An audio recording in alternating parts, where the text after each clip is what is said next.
Hello, and welcome to the Grand Cinema Hotel, a podcast hosted by two friends who love cinema.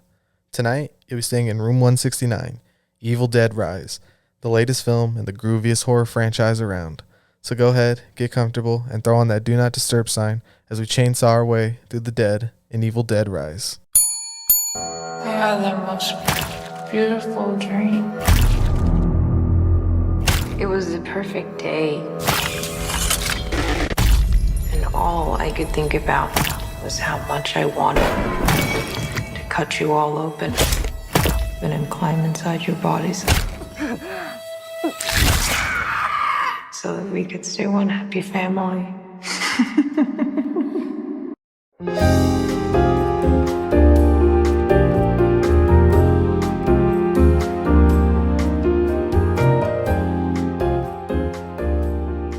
What's going on, all my Deadites, and thank you for checking back in. I'm Gus, as always. I'm joined by Alvaro. What's up, guys? And before we get started, make sure you like, comment, subscribe if you're on YouTube. It really helps support the show. And tonight, talking about another horror movie. Once again, I feel like we're really in our zone when we talk about horror movies, and it's always nice when a new one comes along. So, how's it going, Alvaro? Yep, we can't escape the horror movies here. They always drag our attention. So not much, man. Just here to talk about, I think, a franchise that is very beloved, honestly. Very much. I would say a new addition to it. It's been a while, right? It's been 10 years. Yeah. Do you know what the time was between the third one and the remake? No, I don't, but I'm pretty sure it was probably 20 years. Yeah, right. So that's what I'm thinking. So I'll say this is very similar to 1992. Okay, yeah, so yeah, So around very, 20 yeah. years, yeah. So it 21. seems like they, 2021. that's kind of their thing, right? Obviously, the three came out faster than each other, but what I wanted to say is that there's fans from all age groups for this movie, and I think that's kind of what really carries the interest for these remakes to kept getting made. Interestingly enough, they all follow the same formula from the first one, right? Pretty much, yeah. Not Army of Darkness. That's like its own weird thing. you know? And maybe arguably this one, right? Kind of ventures off of it a little It more. does a little bit, yeah. I mean, it adds a Placement. new twist to the familiar concept. Yeah. It's a family instead of a family in a LA apartment as opposed to, young college kids at a cabin in the woods. I thought that was refreshing to add a new take to it. I did want to just say, because we were talking a little bit off pod before we started, and I had something come up through my mind that I wanted to ask you about. Yeah, go ahead. It's kind of getting really ahead or whatever. But did you catch the Stanley Kubrick reference there? Yeah, of course. I do think I feel safe in saying that this is a full spoiler episode. So, stop here if you haven't seen the movie or if you don't care. I don't know. I feel like this is the kind of movie you should just go see for yourself. And it'd be kind of hard to talk about it without really getting into it. These are the kind of movies that are really like nerd heavy, if you get what I mean. Like, there's a lot of stuff here for people like us who really want to know all the different aspects of filmmaking and get all that behind the scenes stuff. Mm-hmm. This is kind of one of those like ultimate like beacons of that, like you can go to this franchise and learn so much, and it's so iconic and it's inspired so many people. It's not really my favorite thing in the world, like with these horror franchises. What you were saying about the different age groups, I do feel like for people who are slightly older than us, I'd say like that 35 to like 50 range, this is really their shit. Yeah. Sam Raimi age group, right? Yeah, exactly. Somewhere, the 50 plus guys, a little bit older. I feel like this is really their shit, and for me, I can kind of appreciate it for what it is and how much influence it's had on other things, and how it's still better than most things that it's inspired. But it's never been my favorite horror franchise.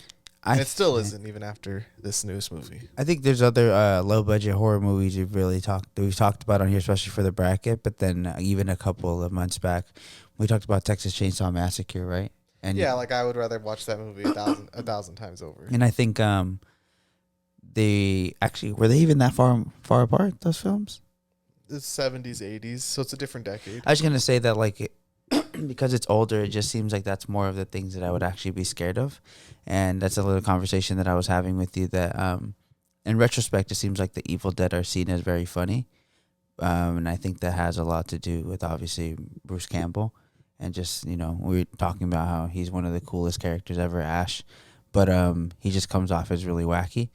But I do think that, I don't know if that was necessarily on purpose. And that might be one of, arguably one of the best accidents if it's not on purpose. Because I love it, but I don't know. It's definitely on purpose because when you watch a lot of the behind the scenes stuff, this was a well documented movie even at the time for being so low budget. Like there's so much stuff you can go back and watch of them on set kind of, oh, well, what if we did this? Or Bruce Campbell, like one of those famous scenes, I think it's from Evil Dead 2 is when he does he like flips himself like as like Daffy Duck or something like that.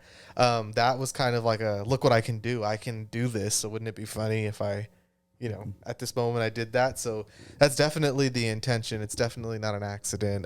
These are really,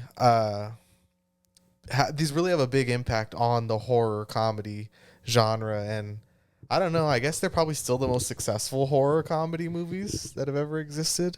I don't think that's too hot of a take. I think a lot of people would agree with me on that. I think so. The fact that we're saying this is the fifth one in the installment, kind of talking even about other franchises. There's just things that we talk about Hollywood's inability for an originality. And I think this is obviously, even though we enjoy it, it's kind of another stroke of that.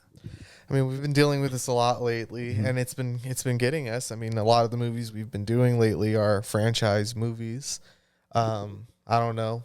Somehow that's good and bad at the same time because a lot of people are seeing these movies, but like you said, they're not original in any sense at all. And that does get kind of worrying, but I think we're on such a high right now that it's kind of like that's a problem I'll worry about later, Like I have been thinking lately, I'm like, where are the good I need not that there hasn't been any, but like I need a little more A24, Neon, Annapurna, I'm glad like something like Asteroid City's coming out, something actually original versus, we're almost we're a quarter through the year and I'm kind of like, damn, where's the original stuff? I need my Everything Everywhere All at Once, my Nope, right? Yeah. I mean, I haven't seen How to Blow Up a Pipeline or some of the other movies like, what's the Tiana Taylor one? 1001. Yeah. Yeah. Like, I know that they're there, but I'm just saying, where's the abundance, because we're getting hella fucking franchise movies right now. I would say that you're to kind of add to your argument there is those movies are out, but even before some of the, like How to Blow Up a Pipeline does have hype. I would say that's the only one of the ones that you mentioned, but even all the other ones, it doesn't seem like even the people who would kind of care about that stuff care even about those. They seem kind of like they're like very niche. And it's hard to see. But yeah. I feel like we haven't had that many showings around us. I know you drove a while to go see it, and I'm sure it was worth it, but I would have loved to seen it if it was playing more than one time per day at our local theater for more than a week, Mm-hmm. By the time I saw it was playing by us, it was too late for me to even try to figure out a way to see it. Yeah, I was gonna say I don't even know at what point it did become available, but it is something that Neon and A24 seem to. I don't know if that drives their interest in the movies, always having earlier releases in LA and New York, but I have noticed that they're the two quote unquote small. I would say now at this point they're mid budget studios. Yeah, I don't know, and kind of going forward with this.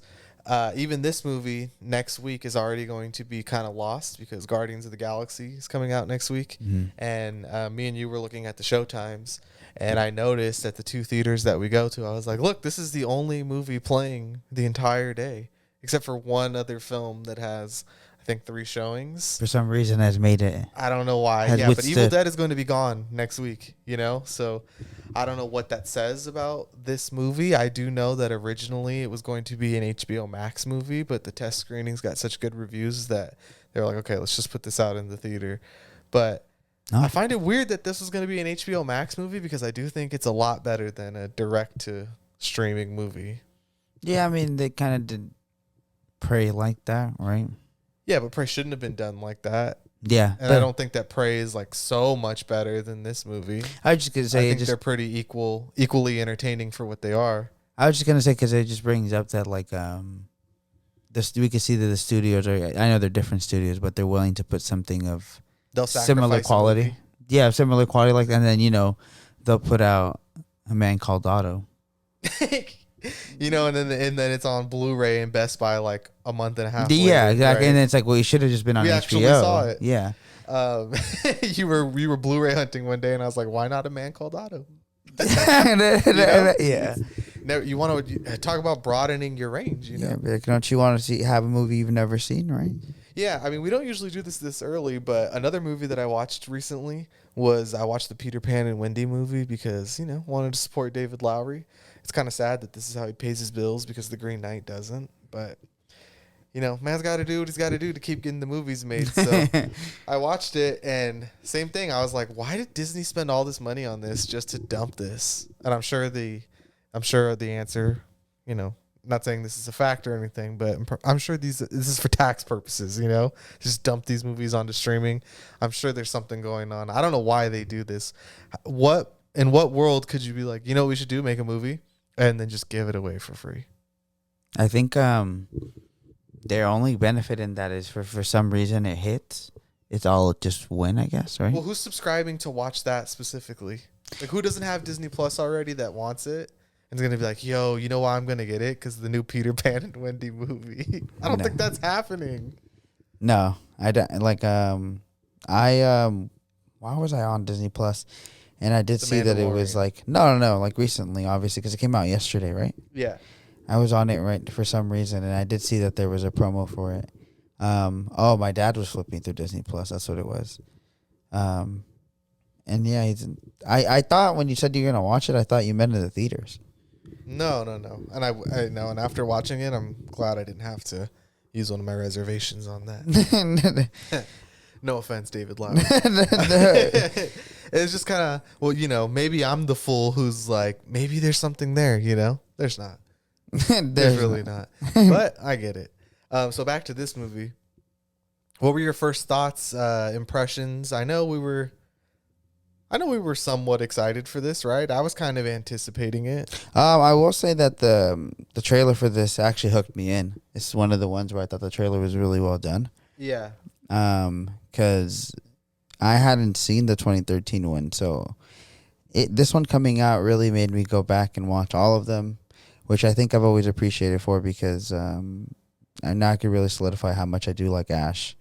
And I don't really feel like a poser saying it anymore. Be like, oh, yeah, I remember he's kind of cool, But I've updated on this whole franchise, and I think I can appreciate that from any new movie coming out. But my first impressions on this one was I think some of the issues that I find with the 2013 one kind of still bleed into this one. I will say that the moments of violence in this, there's some that really I do enjoy, and especially for some reason the first opening 15 minutes I was actually like really ready to go after the opening. I was like, oh, I think I'm gonna really like this. One of the best title card sequences in a while. Yeah, at least this year. I just like I'm ready to really love this, and I think just the character development here. I think maybe because they're not Bruce Campbell and Ash, ultimately, not makes me suffer because I feel like it's a personal thing. I feel like they're not because I don't think this movie is bad. But it doesn't. And when I walked out, I guess I ended up wanting more, and that kind of feels weird saying like I wanted more violence. But sometimes because their whole shtick is the overbearing of blood, and like technology is better now. I kind of feel like whenever they kind of try to do it, just with. I don't know. I just ends up kind of feeling pretty flat to me is what I'm trying to get at. When they put a more professional polish on it? Yeah. The like amateur indie aspect of the original? Like I think like, because I'm going to say sometimes it doesn't work because when it's amateur, I know that it doesn't work because it's kind of like they're limited. But even when it's kind of more, there is more money placed into it and it's still kind of the over blood, like so much blood makes it look cheaper to me. I kind of don't know how to describe that feeling. I see. I don't know. I think the the new twist on this movie being the family instead of the, like, Ash and the young college kids and the first two. I think Ash's performance and the ridiculousness of the whole situation is kind of carried by the comedy, right? So then when you try to make it this more like insidious conjuring type of situation, the movie feels very much like a lot of other mainstream horror movies like Blumhouse or James Wan or something like that. I think that's I do think that is the difference. Even though it has so many similarities to the original, and I do think it pays a lot of respects to how to make an Evil Dead movie. I think the 2013 one did that as well. Like, I do think that this is a franchise that's handled by people who really like it. And I do think that carries through, and you can feel it when you're watching these movies. But maybe the director, he's just the type of guy to make a movie more like James Wan or something from Blumhouse than he is actually Sam Raimi, because I don't want to say it feels more grounded, but it tries to tie you to the characters more than the original ones do. And then these characters are just like extremely bland. But there's an exception to this, obviously, because this does have one really good performance too. Yeah, I guess that the word that I am looking for after you saying like that is generic. It does feel a little bland, right? Like, yeah. Or not bland, but generic is the right word, I would say, because I don't think the gore is generic. I just think it feels kind of flat, like you said. Or it could be like I think what you really nailed it on there is that when I'm watching it, it feels like it could be any other horror movie, and both the 2013 one and I don't think that's necessarily a huge. Oh, this sucks. I'm just saying it ends up feeling very flat to me. I just think it's really hard to replicate what those original ones are because they're so different. They're so limited by what capabilities they had at the time that now, this could have been the Friday the 13th remake or the fucking Nightmare on Elm Street or something like that. And I would expect kind of the same thing. Yeah, like, where I'm like, I like this, but this is not like the original. Like, that's what's best. I mean, I'm not gonna front here. As much as these are not my favorite movies of all time, I can understand why the first two are like way superior. Yeah, I was gonna say this is a weird way to bring connect to it, but like even in movies when we were kind of growing up, and like Freddy versus Jason, they had the scenes, the things that I like about this movie. Even a movie like that had those scenes, and it's like when Freddy and Jason are fighting in the fire. So that's the same type of scenes that I liked in this movie. So it kind of makes me really feel like if in 2006 they were already making me do that, we're in a pretty honestly bad movie. They still had scenes where I was like, because I'm a horror fan, this is still pretty tight. Then I'm like, is it just a bias? Because and then it makes me really feel like, okay, this is just generic horror stuff that I do enjoy, but it does feel very generic. Yeah, this is a really weird movie for me because I really like a lot of the things about it, but it just doesn't feel like and I hate to do this, but it doesn't feel like a 4 or 5 star movie. But I'm like, this is really good. Like, I like every aspect of it. I think it's well directed. I think that the cast, well, specifically Alyssa Sutherland, and she plays the mom who gets possessed. And I mean, dude, she's an internet icon right now. I feel like Film Twitter has really, we have a new mother, apparently. She ate no crumbs is what I'm seeing. I feel like a lot of people feel seen with this character. I do think that she kind of carries the vibe of the original movies, and it's kind of the only one doing that. I think she understands what movie she's in, and maybe that's just the direction, right? For the kids to be kind of bland. The character, let me see, what's her name here? I have her. Lily Sullivan plays Beth, and she's kind of supposed to be the new Ash, but compared to Ash, she might as well be a cardboard box of a personality, yeah, right? Exactly. And I don't know if that's necessarily the actor's fault, because I do think in the moments of intensity and tension that she does a good job. She does. But she ends up having her, third arc there. The end of the arc, the character development. Yeah, it really does pay off like it does in any of the other 5 movies. Yeah, and I mean, since we said spoilers, her character, she's the sister of our possessed mother, right? Mm-hmm. She finds out that she's pregnant, and she goes to visit her sister to kind of just, chill out, find some comfort. Unfortunately, That's not gonna happen in this movie. Come on, it's Evil Dead, right?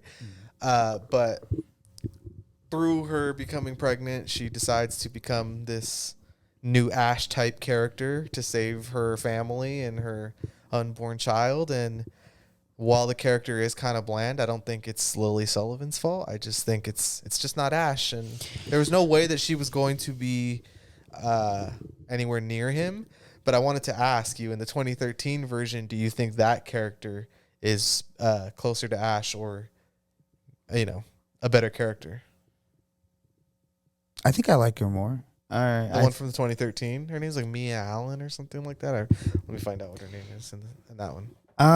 I think, although pretty similar, the reasons, I feel like I don't know actually, because I will say that it felt for this one, I did really enjoy that she isn't directly like one of the daughters or anything. I did really enjoy that it was like her sister, mom's sister, So yeah, it is Mia Allen. I think I just like how they gave her redemption at the end, the 2013 one, a little bit better, but it's a little hard to say which one I like. They're pretty even, honestly. Pretty even. They're both pretty evenly not Ash. Yeah, exactly. Yeah. But I wouldn't I think you said it great. It's not like I think they did a horrible job though, any of them. Because I did want to say that I think they're just so different. 90-minute movies, and then these kind of have the signature of all of them trying to keep that, right? None of them have an hour 36. Not mad at it. Yeah, exactly. But I was gonna say is that the lightning in a bottle that the first one caught is that they wanted you more interested in Ash's story, and I do think sometimes in a movie like this, now it could be a detriment that it's only 93 minutes. Especially since we're talking about spoilers, when you use the first 10 minutes to introduce something that I don't really know how much necessarily matters, so you kind of take up, I don't know. Now you really have 80 minutes to work with, I would say. Yeah. Doesn't obviously give a lot of time for me to really care about these characters. But at the end of the day, the Evil Dead is not really about caring about the characters. I think it's kind of just about experiencing the Deadites. Yeah, you really are meant to be it kind of has this video game aspect to it where you're kind of meant to feel like you're Ash, or like you're one of these two ladies. The characters are all Uncle Ben, They're like, what happens. And I get what you mean. That's a funny way of saying it. And it's like, come on. Yeah, their family dies or their loved ones die. They got to fight the dead, right? Yeah, exactly. Don't you want to see the blood? Yeah, you know why you're here. I want to talk about the director a little bit. His name's Lee Cronin. I was pretty unfamiliar with him. I went and looked back at his other work. I haven't seen any of it, so this was a first for me. Overall, I would rate it a satisfying experience. It's not one of the all-time great debuts for me, and I know it's not actually a debut, but when I'm introduced to a director, I would like it to be their best movie. So yeah. I don't know if this is or isn't. So I would be willing to venture out and see some of the other ones. I don't know though. Maybe if it's not The Evil Dead and I'm just IP brained, I wouldn't want to check it out. I might see it on Netflix or something and be like, maybe. Hole in the ground, huh? Yeah. But I will say, and this is a positive, I do think that he really loves the franchise. And from what I can tell in the interviews I watched, he is more than willing to, this is how we did this is how we did that. I'll get into it later because I do have a ton of notes, because he was pretty much an open book, no pun intended, just kind of spreading that love. And like I said, I do think that is a staple piece of the franchise from Raimi till now, of just being an open source of knowledge for movie making. I see the inspired, It's really cool that they pay it back like that, because it's these friends from college in Michigan State or Michigan or whatever.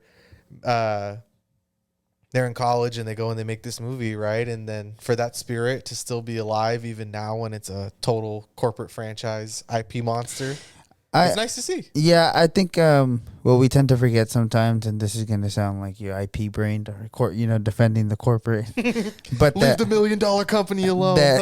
Or that they get everything right. No, is that sometimes because they have so much money, obviously they are going to buy good IP. Yeah. You know, they're gonna or like Sometimes this is good why things they need to- invested yeah, into exactly. it. I mean, there's a reason why, but I think sometimes the investment into it kills it. But there were a lot of times it does boost things, and I think me and you probably feel that way, especially with like.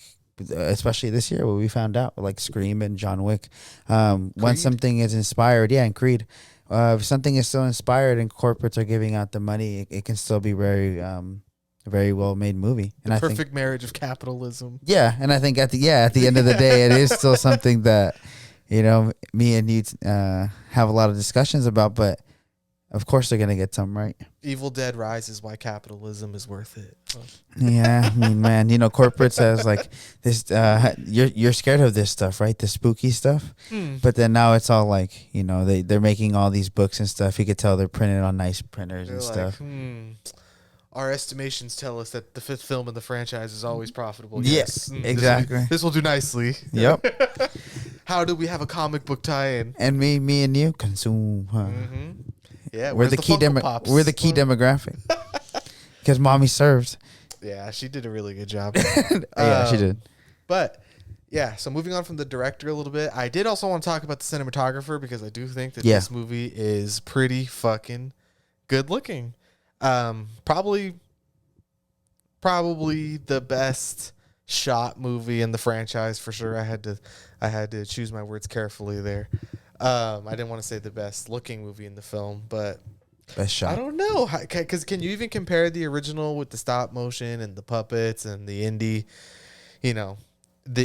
budget versus what they're doing now? It's just, it feels kind of disrespectful to treat the other one like it's lesser because of the time and the constraints and all of that. I do like that they've obviously smooth out certain aspects of transitions that Sam Raimi made really well. Like what we talking about, the iconic kind of like drone shot, right?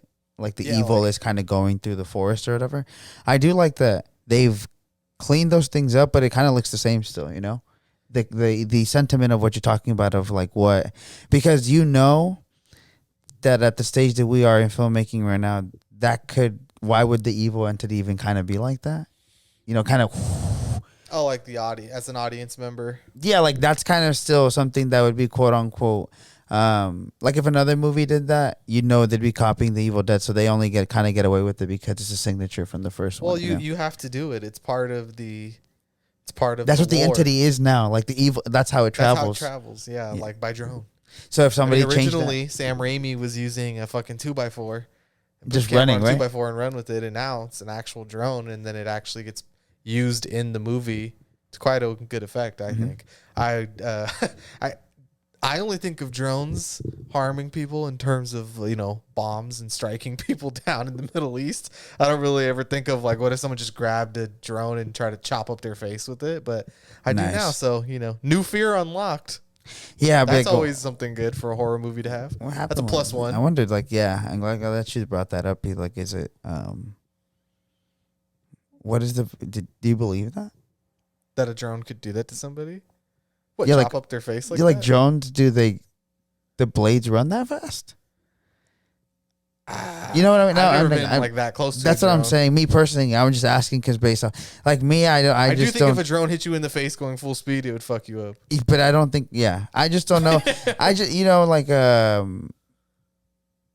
fan goes pretty fast, and could have whatever. But I did think I agree with you though that I didn't really ever thought about that.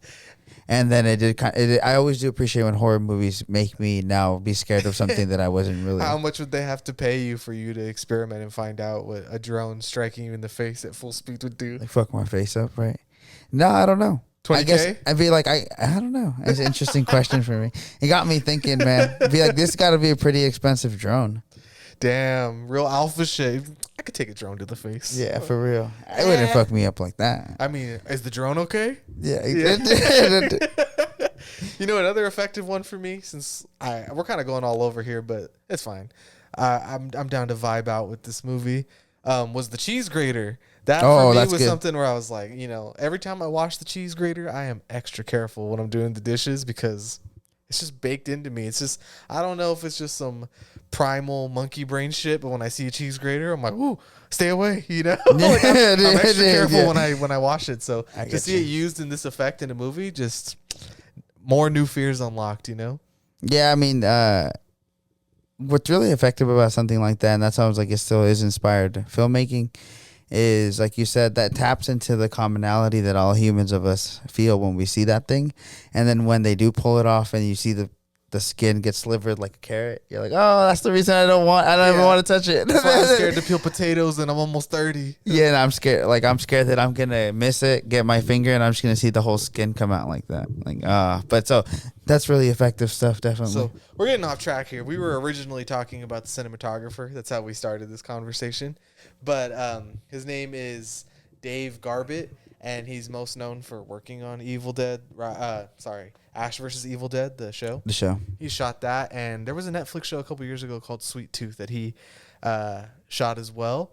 And one of the things I found out about this movie, I discovered this new YouTube channel that's like all about the behind the scenes, like the practical effects and how they shoot the movie and stuff like that. So I was able to actually get some like camera tech stuff here on what they used.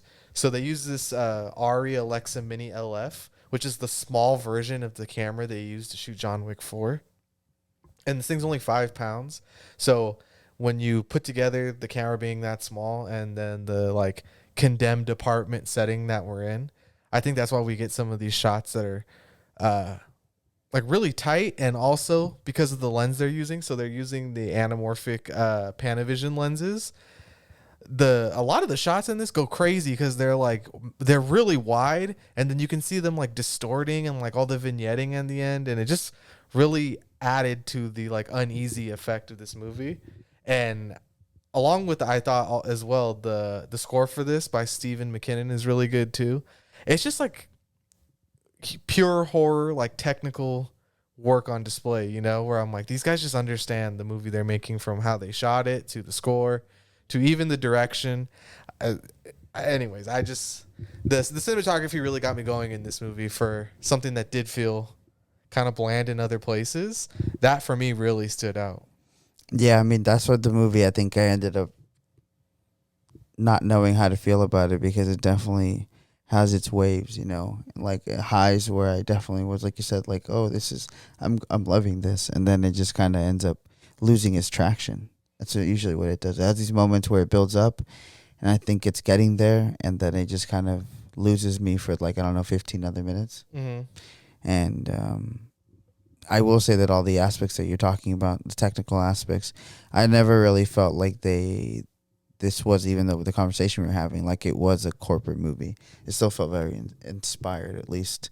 It just kind of feels like, I don't know if and I'm pretty sure Sam Raimi is credited as the writer on this. So I was going to say, it just seems like the character. He's still involved, but it was written and directed by, what's his face? The director, Lee Cronin.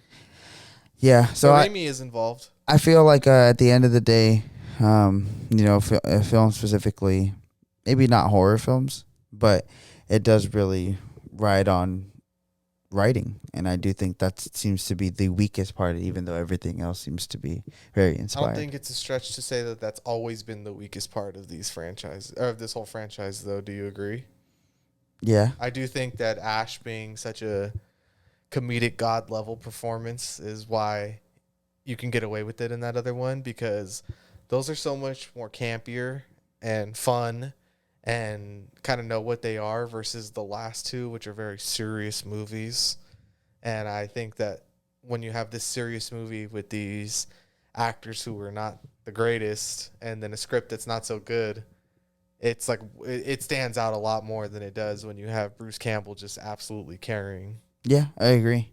And I think we've talked about, I don't remember if it was off pod or on the pod, just kind of how Sam Raimi himself was just really obsessed with always making movies with Bruce Campbell. So you just know that I'm just going to say is that they have that director from actor synergy, you know, and I think that just really carried a lot of making those movies really good, because Bruce Campbell was just willing, anything for you, Sam. You know. Yeah, I don't. I mean, not to anybody who's gonna direct these movies in the future's fault, but I don't think they could ever be better than that, right? Yeah. Like that can't be replicated. But they do give these valiant efforts, and I do think they're worthy movies of going to the movies to see them. Like, Yeah. I think this was a satisfying night out. I went on a date with my wife to go see it, and I'm sure when you went to go see it that you were, pretty satisfied when you walked out. You're like, that was worth going to the movies. Yeah, I think, like I said, I always end up feeling like the horror aspects of the film. Like, yep, I appreciate this. This is filmmaking. Did you look into it all? How a lot of the aspects of this movie are practical? Like 90% of the stuff is practical. All the CGI is mostly just polish. No, I didn't look into that. I will say that I think maybe that's why a lot of the cheese grater stuff does seem to work. Do you know how much CGI was in the 2013 one? It seems like there obviously would have been more, right? The whole thing is to keep it practical, so they did try their best. But yeah, for the fire, because there's like a big fire that takes place in that one. Oh yeah, and like the blood rain and stuff. So you obviously need it to add on. I just felt like maybe that one had a more depraved ending, so a little more CGI was just needed because of what it was. Also, it does seem like during that era, the CGI in that era for the most part is pretty bad. And yeah. I can't speak on it, but probably, I mean, nothing comes to mind of like, wow, that's atrocious. But but I just feel like nothing really stood out that came out then that was such heavy CGI heavy that also looked like this looks really, really good, I mean, post like the original Avatar and like the first Iron Man and stuff, I feel like CGI was pretty bad from like 2010 to like, I think it's getting better now in some places. Yeah, that's what I mean. It's like now even but there's a pretty bad chunk there, yeah, where you're like, this is all pretty shit. Yeah, because I just think now it's decent enough now, I think, where movies can really, as we can see from Marvel, take up a lot of it, and it's like, okay, fine, it's permissible, Yeah, but with a movie like this, the spirit of it is to keep it practical. Yep. So everything in the movie is shot in camera practically, but they just add CGI after. So this is even a shot in the trailer of the mom when she like pops out of the tub and she's on the wall like crawling. Yeah. That's real with the stunt double who can actually like hold themselves up like that. So even stuff like that is real. This is a super spoiler, but the main like big boss Deadite at the end, it's called the Marauder, I've learned. It even has its own name. They're writing the lore. That's another thing about this movie. It's like so IP glup shitto, right? It's like, oh, this is the Marauder. Yeah. I mean? It's just because it goes deep. It works. This movie, ironically, always kind of really reminds me, because it happened last year too, of like Hellraiser, like how deep the lore is in the movie, and like you as the audience are just kind of given a piece, and in every of the new movies you're like, oh, there's this and this and this, but it works because it feels like it's believable. It's not, it doesn't seem like it's just what it is just being came up with. It does seem like it's in a world that it's already inhabited. Yeah, so I did want to not get off that big baddie at the end, because that's probably one of the better parts of the movie, and I think it totally ties the whole thing together of why it was worth going. Because this thing is when you see the book open and it like goes to its last page, you see this is kind of like the final stage Deadite, right? Mm-hmm. For this book at least, because there's like 3 books, so there's one for each like the original book from the first 3, and then the other one is from 2013 is different than this one, and it even says so in the record, right? But at the end of this book, it has that big ass spider creature thing, right? Mm-hmm. And then when you see it, it looks pretty real. And then once I watch like the behind the scenes stuff, it's like this big ass giant suit that could fit all the actors in it. So like they are all really in that thing. And then they would use the stunt doubles when they needed it to like move faster for the fast sequences. That's cool. But that this thing is such a fucking pain in the ass that they would 1 shot per day. So it took forever, this final sequence. And then the thing is too, is that they shot this movie chronologically. So this was the very last thing they had to do pretty much. And it was definitely It the took a while, too. daunting thing too. Yeah. Lee Cronin was saying is like every day the production meeting was basically ending with like, okay, so what are we gonna do about that? And I was like, I don't know, can we just talk about this later? And that it was as daunting as it seemed. Like, what do you think is gonna be the most challenging thing? I'm pretty sure the human spider suit. What ended up being the most challenging thing? Who would have thought the human spider suit thing? But can we use CGI? No. So no. I mean, they use CGI to like stitch it together, so you can't tell it's a big suit or whatever. But Yeah. super effective. And, you know, as big lovers of the Thing, this is something that has to live on forever. You know, I watched Smile just so I could see that practical creature at the end, you know? Yeah. And that's another reason why I'm like, worth it. Justifies its existence just with this. Yeah, I mean, that's big. Yes, it's big. I forgot what his name was. The Marauder? No, the guy who made the prosthetics and the Thing, the legend. Oh, is it Phil Tippett or is it the guy from the Thing? Yeah. I don't have his name right here. He I'll is get it. he is a legend, though. You know what I mean? So I do think, just that inspired filmmaking from that era, and practical effects. Oh, it is always something that I still appreciate in film because I know how hard it is to do, especially now because our believability, as a crowd has definitely gotten up. We get, you know, really dark stuff on TV as TV shows now, and I feel like that is a big difference. That at one point these films were. It was John Botton. Sorry. Yeah, John Botton. Yeah. Yeah. But John Botton, just to kind of tie it into what you were saying, really had to go through some hell to get the thing from the Thing to work or even kind of look as real. And for Rob Botton. Sorry, Rob Botton. Rob Botton. Okay, sorry. We want to make sure we get this right. This is something we've already gone over before, too. Yeah. Okay, so Rob Botton. Yeah. But a lot of names we have to remember, people. I think it kind of just ends up giving you like it's really paying your dues to the horror genre is what I was going to say when you kind of find out for a long time all these prosthetics and keeping it non-CGI has really been a toll sometimes for some of the older movies. Yeah, so another one and another big one, the homage to The Shining that you referenced, right? Yeah. Is a blood elevator sequence. And it just And spurts this is 1,700 gallons or liters of not real blood, but of blood, right? And it cost $231,000 to pull off this thing. What the fuck? And they had to build like a Lego set type of elevator for like, how do we make this thing come apart? And that was about as hard as you could imagine it being as well. And I do think that it was an interesting take on something that is so iconic within the genre. I wanted to ask you how you felt about it compared to Ready Player One and how they do just a shot-for-shot remake, basically, but they add in their characters versus this, which is like a new twist on something we're super familiar with. Because I think if because we're such fans of him, it was obvious when you saw it at the second. But I Did do you think kind of cringe at all? I kind of did a tiny bit. I was like, are we really doing this? But then I thought it was well done. Because I was gonna say is that because it's not a direct, literally rip off of what it looks like frame for frame. I'm like, it's a separated enough where I think it just happens to be a situation where, you know, blood spilling elevator would make sense too. But the fact that I know where it's coming from did make me go like, You know why? I don't like that it's drawing from that because because it's like Lee Cronin, who do you think you are? Right? Like, Yeah. I'm going to put a new twist on something Stanley Kubrick did. Oh, But man. also, it's kind of like, look at the balls on this guy, right? like He's like, hey, maybe what if there was a different take on something he did? Which is like a lot of people, I don't know. If David Fincher did something that Stanley Kubrick did, I'd be like, all right, come on.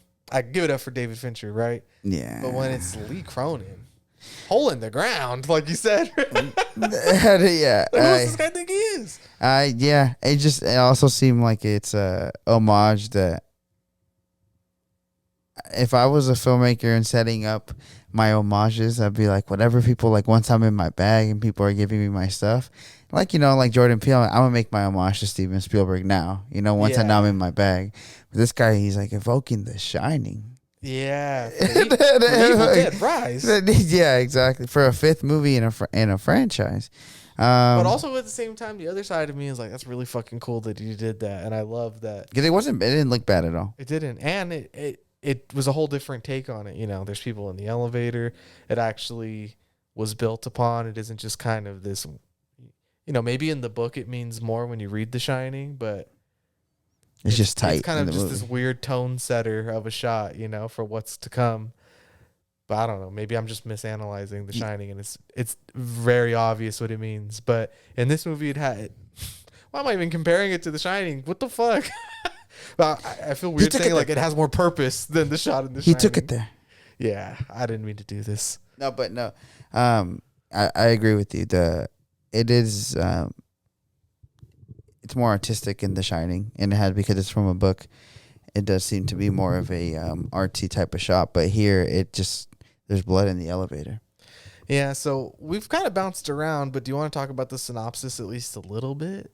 It's pretty bare bones, but I do think we should explain how the book comes about, right? Yeah, because this, like you said, this does differ from the original a little bit. So I think I could do it pretty fast. So film takes place. Our main character, Beth, right? She's a guitar tech. She finds out she's pregnant. She goes home to visit her family. She visits her sister, who is now single, with her 3 kids. The kids go out. There's an earthquake, right? They live under... The building they live in used to be a bank, so they find this bank vault underground. Now that there's a hole in the ground, they find the Book of the Dead and some records.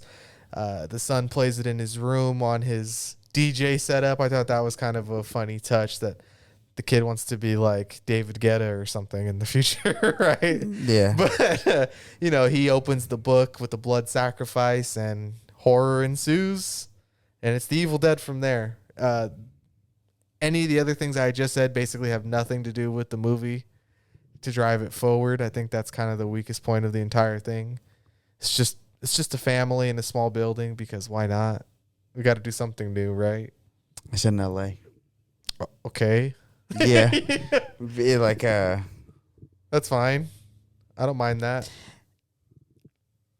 Yeah. It kind of has no effect to me the way going to New York did in Scream 6. I mean, it was cool. I was just like, this makes it, it's a new level, in the Evil Dead video game series. Now we're the apartment level.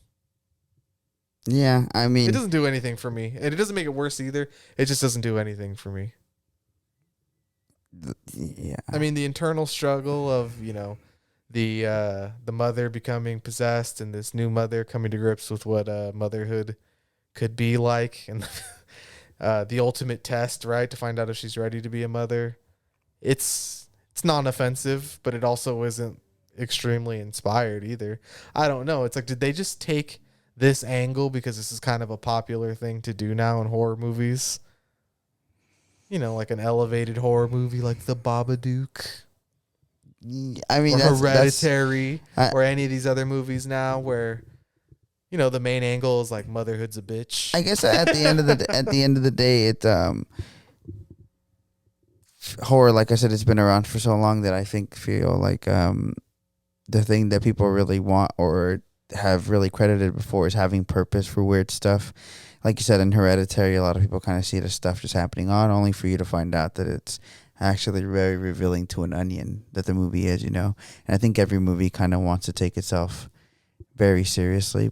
And I think they add those plots, again, to give character to these character development. It's kind of a trope now at this point that if you want to make a serious horror movie, the plot device has to be like the perversion of motherhood, or motherhood's a real bitch, or, that's what's in now, mommy issues, right? Yeah.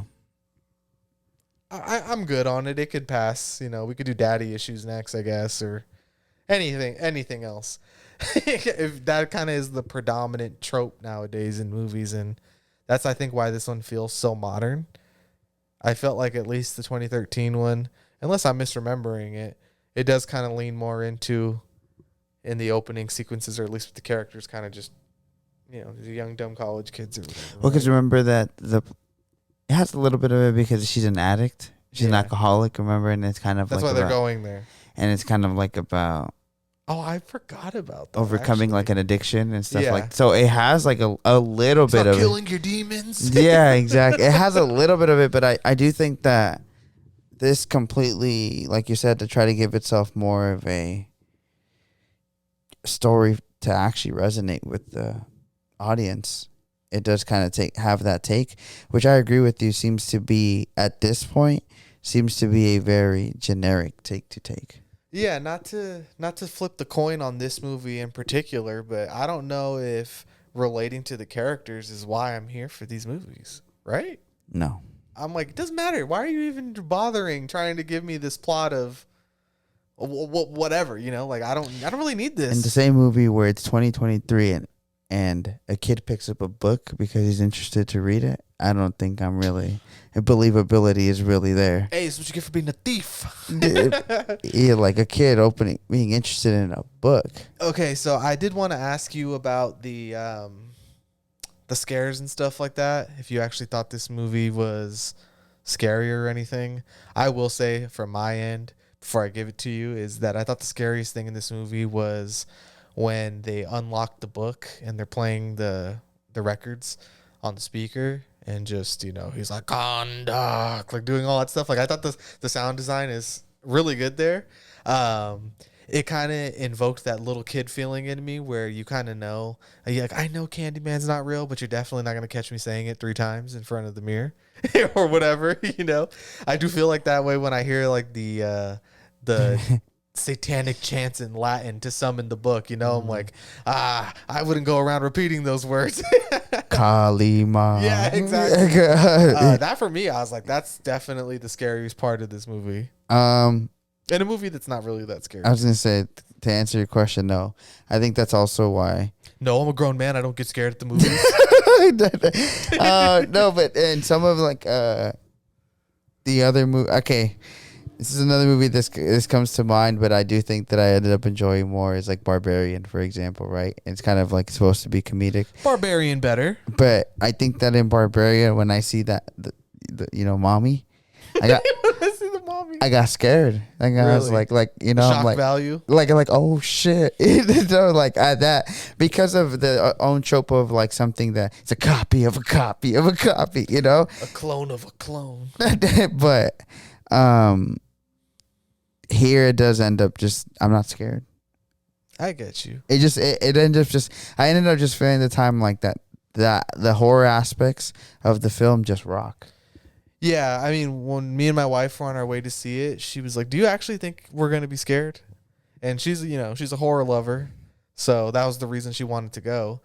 But she was like, "I don't think I'm actually going to be scared, right? Like this is more about enjoying the effects and the tension, and this is more of an exciting time at the movies than a scared time at the movies." It's like when you pop on the Addams Family, It's like you're not really going for.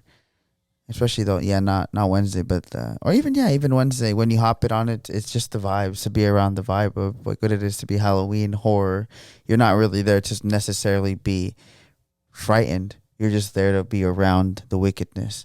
Yeah, since we're a horror loving couple, when we walked out of the movies, we were kind of just relaxed and we were like, that was a good time. Like that was fun, and there's nothing wrong with that, Yeah. Especially when you're in the 5th one. I mean, you're in the 5th one, you might be walking out to some fucking dog shit. You're like, what the fuck was that? Yeah, I like you said, I do think that this franchise has, maybe because it takes its time to come out, has at least kept it where I think that amateur love or inspired filmmaking bleeds through all into the 5th. Even though they have the show that was from like 2015 to 2019, I believe. And then also the show did run for a while. Yeah, 4 seasons, I think. Very Stranger Things. I kind of want to give it a chance, but low budget TV is kind of hard to watch. Much more than a low budget movie, right? Yeah, because that really brings back like stuff that's like every actor's what they thought about being on TV before. Yeah, you know what I think it is that TV gets a bad rap because of there not really being any grain on anything anymore and everything being shot so clear that when everything's shot digitally and it's just flat, like how you were mentioning, that it doesn't hide any of the imperfections the way that film or video used to. True. So like the grain or the shitty video quality would be like, well, there's no way that mask looks that bad. And then when you're watching Ash versus Evil Dead clips on a the RE. Okay, so the show is shot with like the same lenses they shot the movie with, right? So when you don't have the movie quality and you're seeing it on TV, you're like, this looks like fucking shit. Yeah. No disrespect, but I'm just saying, man, the camera and the movie level shit really does add that quality that you can't get in the TV show. When you're watching the TV show or clips of it, you're like, this is some Halloween Horror Nights ass stuff. Yeah, I agree. You need the movie quality and the movie touch. So I will say, I do think Lee Cronin does a really good job there from differentiating this thing from just feeling like a massive misfire. Like this movie could be, if they were trying to keep the original spirit alive that much, kind of like the Rob Zombie's Monsters. Yeah. You know what I mean? see what You're you're like, saying. what the fuck is this? Yeah. Like the Rob Zombie Monsters movie looked like the movie that would be inside of a David Lynch's character's dream.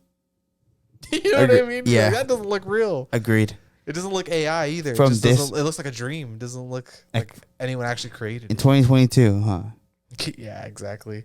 In the year of our Lord and Savior. Yeah. And deuce. Yeah. All right. Well, if it didn't really scare you that much, did you feel any moments of high tension? Were you white knuckled at all at any points? Or you just sat there straight faced like Homelander? I think, like I said, in the first 10 minutes, I was interested. You know what I mean? So you I was blew your load, and then another 90, you're just like, whatever, just needs to end. No, and then I did really feel like the last sequence too with her was really exciting. I was excited. You know what I mean? I was Stimulated. Slightly hooting and hollering.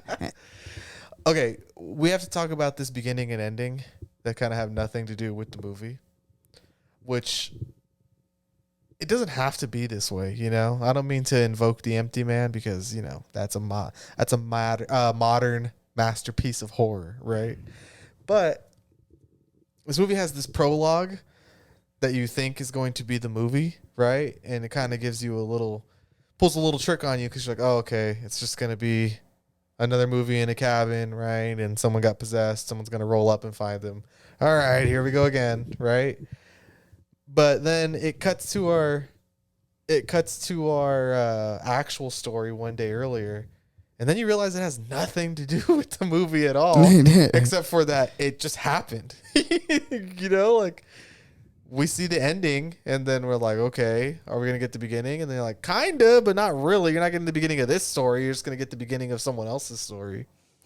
They're like, Thanos is in the universe. Yeah, I don't. And now Iron Man. So Iron Man. So I'd be like, wait, what? So What about this guy? No, you don't worry I saw about the him. director saying that he likes the idea of leaving this open for like, oh, there could be a fourth book and another movie, you know, and it's a little too IP brained for me to enjoy that. So I do think that's one of the worst parts of the movie, even though it gives us the incredible title sequence. This movie walks a weird line for me between like half the time I'm like, this movie fucking sucks, and the other time I'm just like, I don't know, kind of Kino. I don't know, kind of Kino. Yeah, I don't know. It really is a mixed bag, maybe more than anything else we've talked about recently. Yeah, I don't know. This is the movie that stumped me. Cocaine Bear, bad, right? I liked it, but it was bad. Yeah, exactly. Bad. I hate watched it, you know? Like, let's be real here. But it's like Renfield. But we didn't have to talk Bad. about it. Yeah, Maybe we'll get to that in the quick hits. But this one, I'm like, a lot of bad, but too much good to say I didn't enjoy it, you know? Yeah, I get you. I guess just because mommy served, man. Better than Halloween. Better than Texas Chainsaw Massacre. Yes. Better than Hellraiser. I get you. Better than Hellraiser. I'm sure there'll be a debate whether it's better than Scream 6 or not. I don't think it's a stretch to say that me and you probably still fall on the Scream 6 side of things. But it'll be interesting to see where we go from here. Yeah, a lot of people seem to be seeing it. Yeah. It's kind of popular. I feel like people on my timeline are talking about it. I've seen a lot of Instagram stories of people recording themselves in the theater, like Boomerang, you know, watching the movie. And I'm like, dude, this bugs me so much. It's cool that you went to go see it. Why the fuck are you making a Boomerang in the middle of the movie? Yeah, I see that a lot. I never really No opinion, man. I guess I don't really want to get started on that, but No, why not? Why not? I guess I do agree with you. If a movie really has you enthralled, like I'm not on my fucking phone, man, because I already know I'm not gonna be able to see this shit at home. I'm only seeing this once. I have a fucking stoner brain. I forgot what the fuck happened after 5 minutes. Like the last thing I need to be is on my phone. A guy next to me was on his phone the entire first 10 minutes of the movie. And that's a funny fool will be like 3 stars on Letterboxd.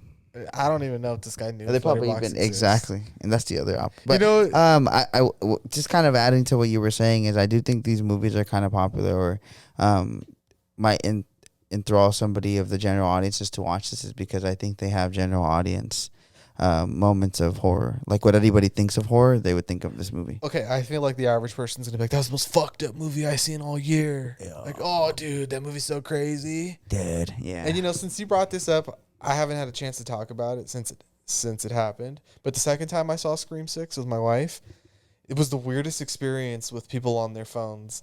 I used to be, an angrier young man, so I would be the kind of person to be like, "Can you get off your phone?" Or like, "Shh." You've seen me shush a few people.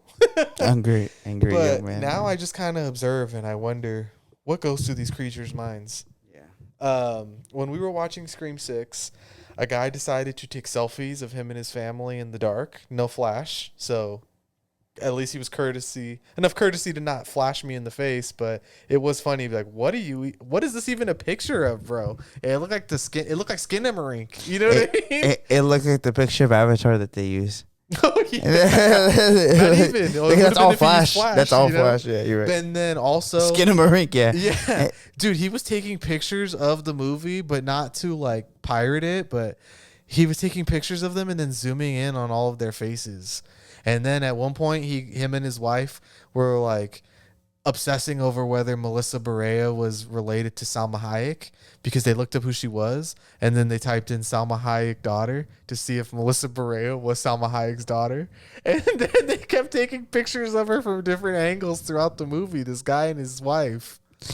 That's crazy. I was like, what is going on? How is that the interest part of it the... It was the second time I had seen the movie and I already knew everything that was happening. I was kind of finding this more interesting. Yeah, exactly. I was like, what's this side mission going on, I just can't believe that's what you're experiencing. And then it'd be like, "Sir, what did you think of the movie?" "Oh, it was great, huh?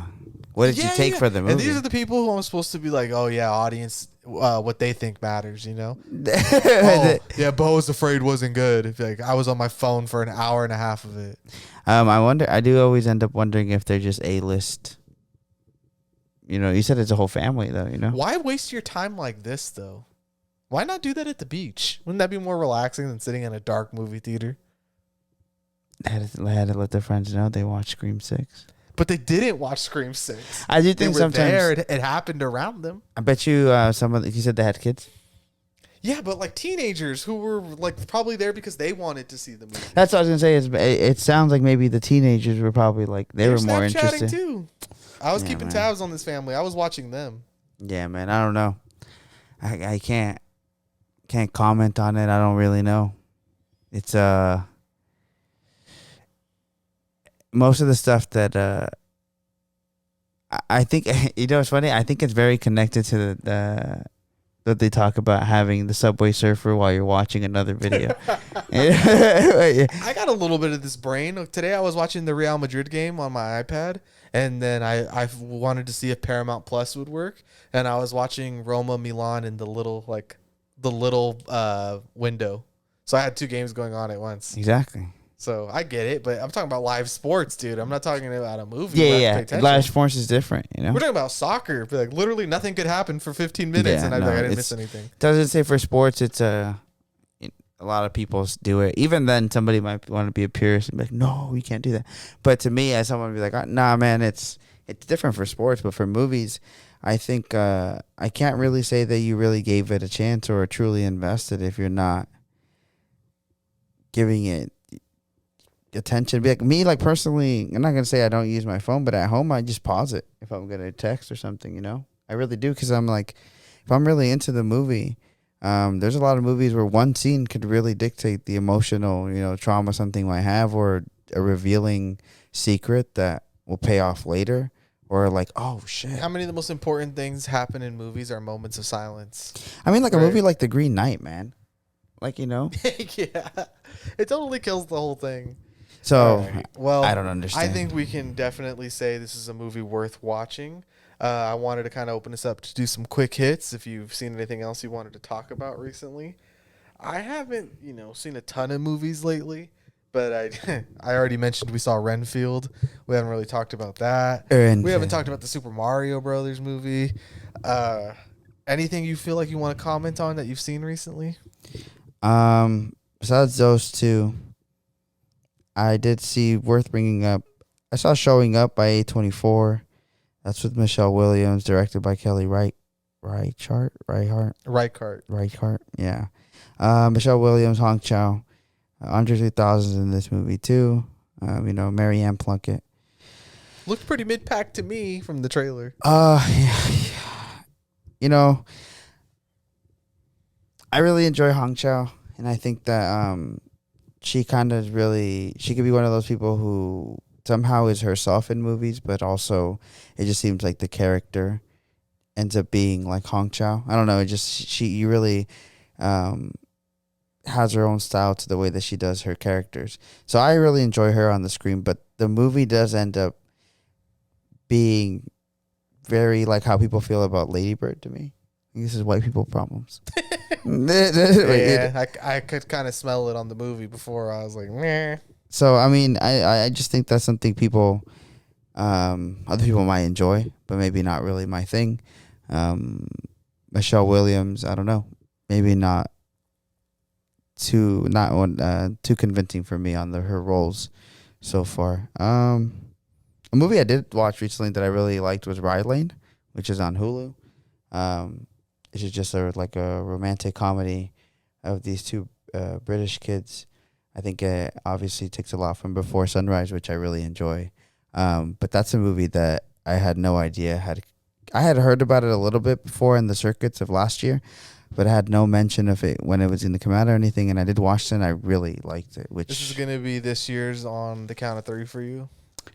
Yeah, I do think it's bigger budget than that, definitely, and I do think it has more traction than even something like that. But I just was really blown away from it, and I think that's kind of my favorite stuff, especially when I didn't know it was going to come out, or if it does go direct to streaming, for it to really be like, no, you don't get it.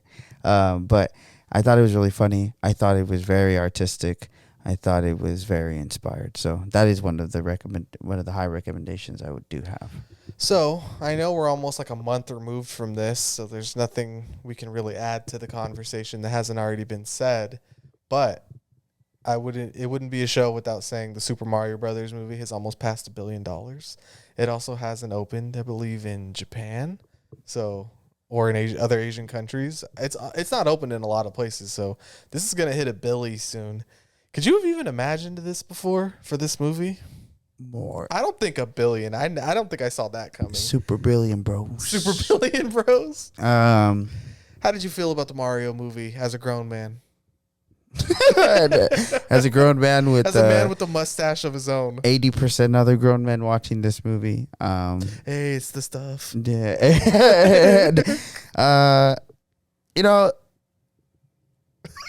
I didn't hate it.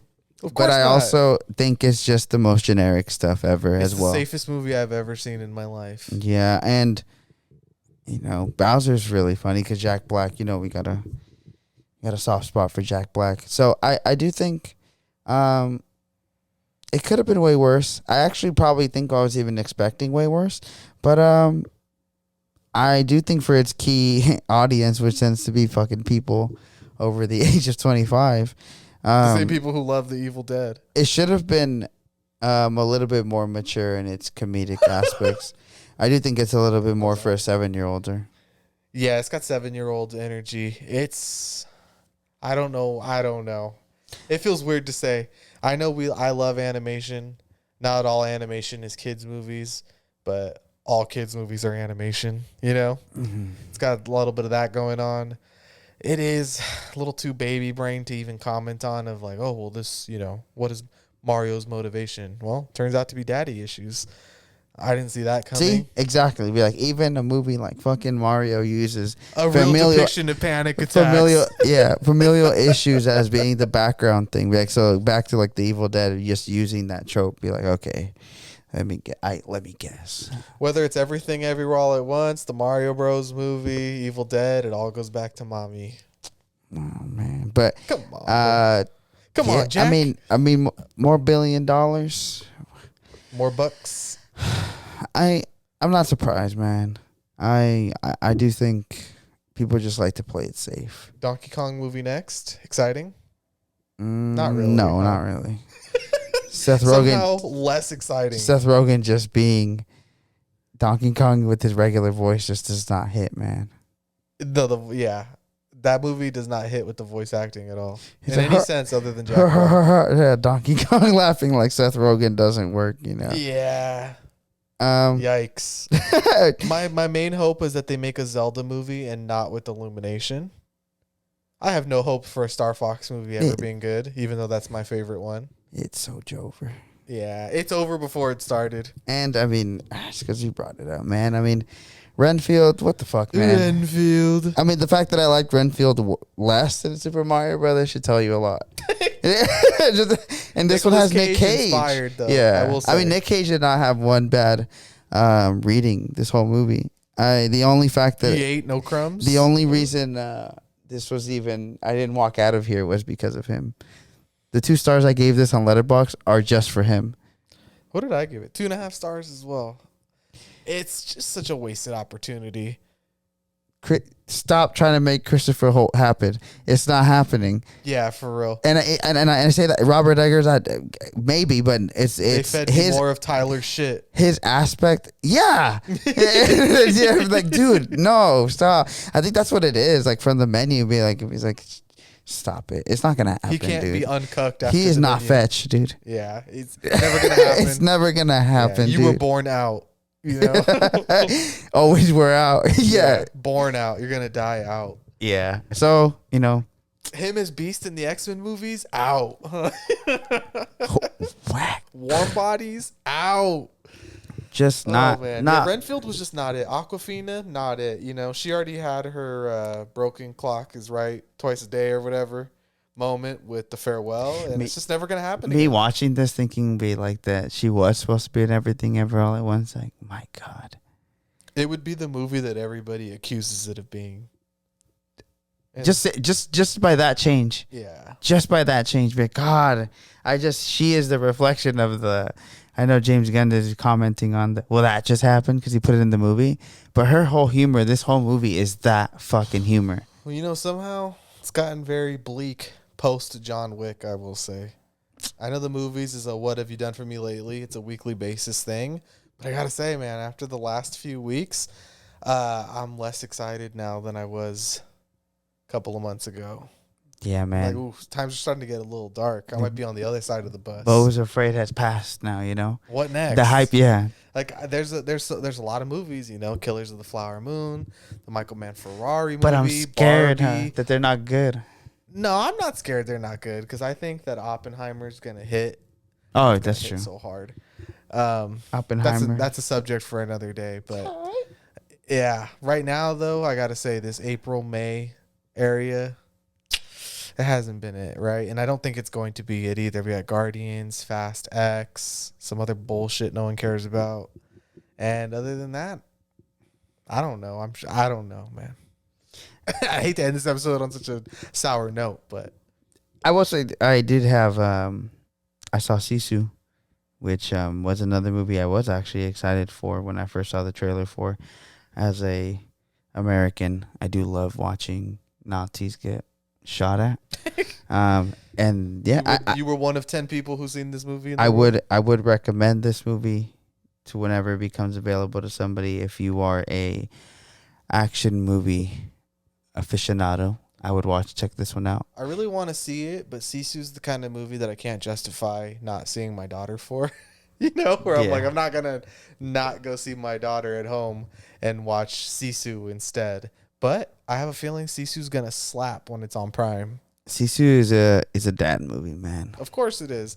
So whether it's on Peacock or Paramount or Prime or wherever I can rent it, I'm definitely going to be watching that in a few months. So, I mean, I think I did. It was the 25th anniversary of what is it?